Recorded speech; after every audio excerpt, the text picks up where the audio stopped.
এতে করে কিন্তু আপনার কুরবানিটা, পুরো কুরবানির প্রক্রিয়াটাই প্রশ্নবিদ্ধ হয়ে যেতে পারে। তাই আজকের লাইভের মধ্য দিয়ে যারাই আপনারা যুক্ত হয়েছেন, আমি সবাইকে বলছি আমরা যাতে পশুর সাথে মানবিক আচরণ করি, কুরবানির পশুর সাথে এমন কোনো আচরণ যাতে না করি যাতে ওর কষ্ট না হয়, আমরা যেন এটা খেয়াল রাখি। বিশেষ করে জবাই করার আগে পশুকে ভালোভাবে রশি দিয়ে বেঁধে নেওয়া এবং ছুরিটা, যেই ছুরি দিয়ে জবাই করা হবে সেটা খুব ধারালো থাকা। আল্লাহ রাসূল সাল্লাল্লাহু আলাইহি ওয়াসাল্লাম কিন্তু এই দিক নির্দেশনা আমাদেরকে দিয়েছেন। সুবহানাল্লাহ, ইসলাম যে কতটা চেক অ্যান্ড ব্যালেন্স, কতটা ভারসাম্যপূর্ণ জীবন বিধান। আল্লাহ রাসূল সাল্লাল্লাহু আলাইহি ওয়াসাল্লাম সহিহ মুসলিমের বর্ণনায় তিনি বলছেন, ইদা যাবাহতুম ফাআহসিনুয যিবহা, তোমরা যখন জবাই করবে সেখানেও তোমরা ইহসান করো। কেননা আল্লাহ তাআলা সব জায়গায় ইহসানকে অবধারিত করেছেন। আমরা জীবনে যাই করবো না কেন সেটা ইহসানের সাথে করতে হবে। ওয়াইদা যাবাহতুম ফাআহসিনুয যিবহা, সেক্ষেত্রেও তোমরা সফট হার্টেড হও, সেটাকে ইহসানের সাথে জবাই করো। কিভাবে ইহসানের সাথে জবাই করবে? ওয়ালিয়ুহিদ্দা আহাদুকুম শাফরাতাহু ওয়ালিয়ুরিহ যাবিহাতাহু, তোমরা তোমাদের ছুরিটা খুব বেশি করে ধারালো করে নাও, যাতে করে খুব স্মুথলি স্লটারিংটা হয়ে যায়, খুব স্মুথলি কুরবানিটা তাড়াতাড়ি হয়ে যায়, যাতে প্রাণীটার কষ্ট না হয়। আমরা প্রায়ই আমাদের ব্যাখেয়ালে বা অবহেলাবশত কুরবানির পশু ট্রাক থেকে নামানো, হাট থেকে নিয়ে আসা, এমনভাবে আমরা কুরবানির পশুর সাথে ট্রিট করি, এতে করে কিন্তু অনেক অমানবিক আচরণ আমাদের দ্বারা প্রকাশ পেয়ে যায়। সো আমরা যদিও এটাকে জবাই করবো, আমরা যেন ইহসানের সাথে জবাই করি, এই বিষয়টা যেন আমরা খেয়াল রাখি। এটা হচ্ছে প্রথম রিমাইন্ডার। দ্বিতীয় রিমাইন্ডার হচ্ছে, আমাদের দেশে প্রায় এটা ঘটে, জবাই করার পরে অনেক কসাইরা তাড়াতাড়ি এই পশুটার দেহ থেকে প্রাণ বের হয়ে যাওয়ার জন্য ছোট ছুরি দিয়ে জবাই করা প্রাণীটার গলার মধ্যে খোঁচা মারতে থাকে, গলায় বারবার খোঁচা মারতে থাকে। এটা কিন্তু ঠিক না। স্পাইনাল কর্ডে যদি আপনি জবাই করার পরে বারবার খোঁচা মারেন, তাহলে কিন্তু প্রাণীটার অপমৃত্যু হতে পারে, অর্থাৎ এটা স্বাভাবিক কোনো মৃত্যু নয়। স্বাভাবিক মৃত্যু হচ্ছে জবাই করে দেয়া, এবং ইসলাম এটাকে আমাদের জন্য বৈধ করেছেন। আমরা জানি যে পাশ্চাত্যে গরুর মাথায় বুলেট মারা হয়, অথবা ইলেকট্রিক্যাল শক দিয়ে ওটাকে হত্যা করা হয়, অথবা ভারী কোনো লোহার হাতুড়ি দিয়ে গরুর মাথায় আঘাত করে সেটাকে মারা হয়। কিন্তু ইসলাম এগুলোকে নিষেধ করেছে। ইসলামের বিধান হচ্ছে স্লটারিং করা, আপনি জবাই করে দিবেন। সেক্ষেত্রে আমার মনে হয় 10 থেকে 15 মিনিট যদি আমরা একটু ওয়েট করি, গরুর দেহ থেকে সবগুলো রক্ত কিন্তু বের হয়ে যাবে, ফলে এটার গোশতটা উপাদেয় হবে আমাদের জন্য। কিন্তু আমরা যদি তাড়াহুড়ো করে, বিশেষ করে অনেক কসাই ভাইরা, রুহটা যাতে তাড়াতাড়ি বের হয়ে যায়, প্রাণটা যাতে তাড়াতাড়ি বের হয়ে যায়, জবাইয়ের পরে আবার ছোট ছুরি দিয়ে স্পাইনাল কর্ডে খোঁচা মারতে থাকে, এটা কিন্তু ঠিক না। এতে করে যেটা হয়, এটা স্বাভাবিক মৃত্যু হয় না, বরং অপমৃত্যু হয়ে থাকে। আমরা যখন কুরবানি করি তখন প্রাণীটার শ্বাসনালী এবং কণ্ঠনালী কেটে যায়, এবং তারপরে রক্তনালী, যেটাকে ইংরেজিতে বলে জুগুলার ভেইন, এই জুগুলার ভেইনটা যখন কেটে যায় তখন কিন্তু প্রাণীটা আর ব্যথা পায় না। গবেষণায় দেখা গিয়েছে যে যদিও আমরা দেখি যে প্রাণীটা খুব ছটফট করে, লাফালাফি করে, কিন্তু আসলে সে ব্যথা পায় না। জুগুলার ভেইন যখন কেটে ফেলে তখন ব্রেইন তাকে স্পাইনাল কর্ডের মাধ্যমে হার্টের সিগন্যাল দেয় আরও বেশি পাম্প করার জন্য, আরও বেশি রক্ত পাঠানোর জন্য। ফলে দেহের সবগুলো রক্ত গলার ওই কাটা জায়গা দিয়ে কিন্তু বের হয়ে যায়।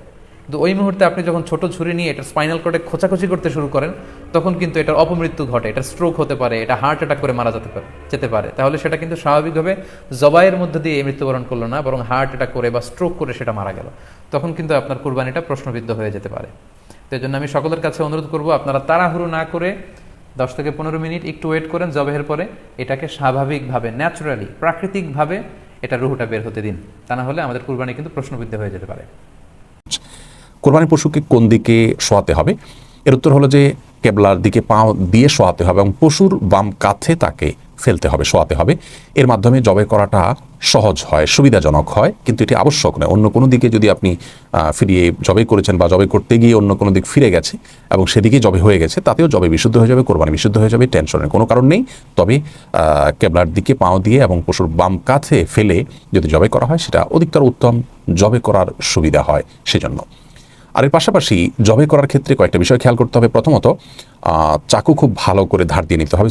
মুসলিমের হাদিসে নবী করিম সাল্লাল্লাহু আলাইহি ওয়াসাল্লাম এটি নির্দেশ করেছেন যাতে অহেতুক পোছাতে পশুকে কষ্ট দেওয়া না হয়, এবং একটি পশুর সামনে আরেকটি পশুকে যথাসম্ভব কোরবানি না দিতে পারলে উত্তম, কারণ এতে তারা কষ্ট অনুভব করে। অহেতুক একটা পশুকে কষ্ট দেওয়ার কোনো কারণ থাকতে পারে না। অনেকে জবের পর ছোট্ট একটা চাকু দিয়ে গলায় খোঁচাতে থাকেন।